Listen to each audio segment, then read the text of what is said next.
On to listener questions. We have a listener question this week. Ron B writes in, our favorite listener. He writes in to talk to us about trophy and achievement hunting because we had mentioned it on one of our recent episodes. Mm-hmm. So he said that his oldest son and him were playing Spider-Man Remastered recently, and he was grabbing some of the backpack collectibles. His kid mentioned that he thought it would be cool if when he got collectibles or trophies, he could earn something in real life, like a real life collectible. Mm-hmm. And, that's something that kids say. I would say stuff like that pretty often. Like, wouldn't it be cool if? But it got him thinking about ways that trophies and achievement systems could be improved. And his son's idea of earning real world items, he thinks, has some kind of life to it. To add to that, he was thinking physical or monetary items for earning platinum trophies or 100%ing a game would be cool. Reward points that can be used for future purchases. Maybe an actual physical platinum trophy or other collectibles that you can get by 100%ing a certain number of games or certain types of games. As it stands, spending the time to actually complete a game 100% is, it's just for yourself, maybe some bragging rights amongst your friends. But the implementation of real-life rewards would be fantastic, he thinks. So he wanted to know from us what we thought would be some ways that can improve the current system if we had any ideas and how we think that could be implemented. So I'll give it to you first. Do you have any ideas of what you'd want to see as far as maybe some more feedback or rewards for 100%ing a game? Yeah, so my idea is not so much physical rewards, but it's basically bringing back the cheat code. A la Ratchet and Clank Rift Apart. The way that they do collectibles and giving you something to extend your enjoyment of the game after you've beaten it or while you're even playing it would be so nice. Just imagine The Last of Us Part 2. You're playing The Last of Us Part 2, you've 100%ed it, and guess what? Now that you've got the Platinum Trophy, you can go through with unlimited ammo, fully upgraded weapons, and just kind of fuck around in the game and just have, fun. Doesn't Last of Us 2 Part 2 have that kind of system, though? I thought... Does it? Yeah, in the main menu, you can toggle stuff like that once you've collected a certain amount of things, I thought. Is that not true?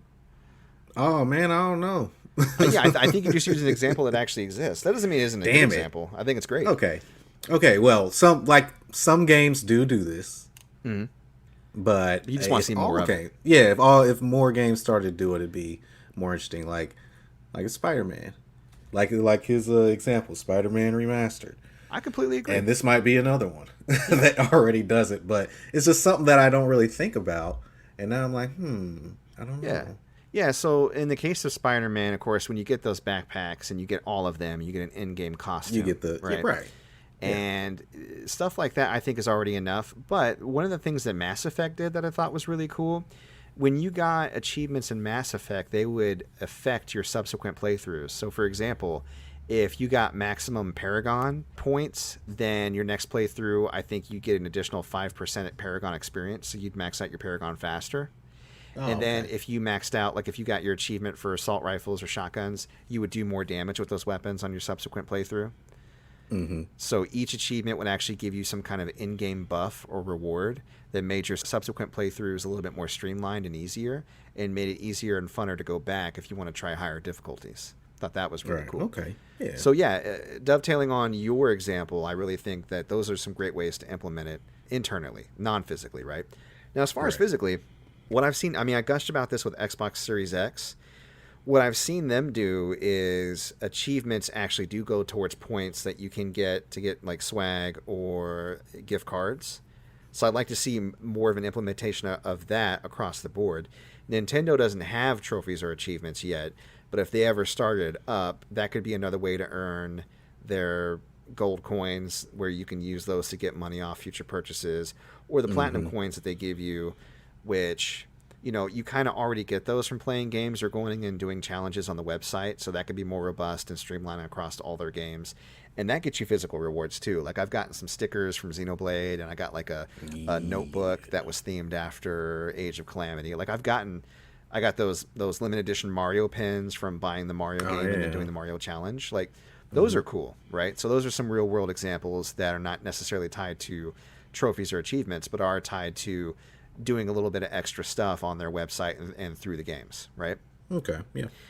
And as far as his idea about getting real world collectibles, yeah, back in the Atari and NES games, sometimes games would have contests where if you got a certain way into a game, that you would be able to send proof of your achievement, and they would send you stuff, and it was really neat.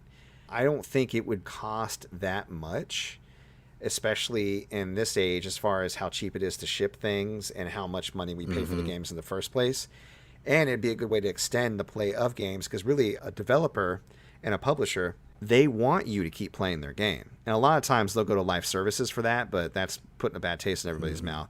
So wouldn't it be cool if one of the ways that you were encouraged to play the game is, how like if you get enough views on YouTube, they send you a plaque?